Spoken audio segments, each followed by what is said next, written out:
I'm gonna share with you my #1 tip to help your baby flange their lips all the way around the breast so they create that negative pressure seal. Okay, so the first thing that you wanna do is latch your baby. Okay, so you can do regular cradle hold or cross cradle, laid back nursing, football, whatever you would like to do. So latch your baby first and then check their bottom lip. If you see it tucked in, then you wanna do this next trick. Okay, now if their lip is not flanged out, this is very important and crucial to help them transfer milk effectively, especially colostrum in those first few days as a newborn. It's really tricky and that lower lip gets tucked in and then they can't transfer as well.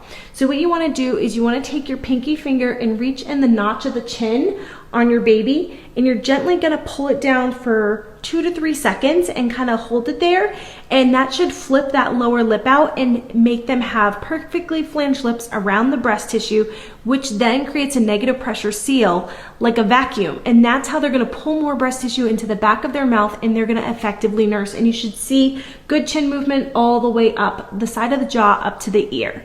And that is my #1 tip to help make sure that lip is flanged out and they have that proper seal for breastfeeding.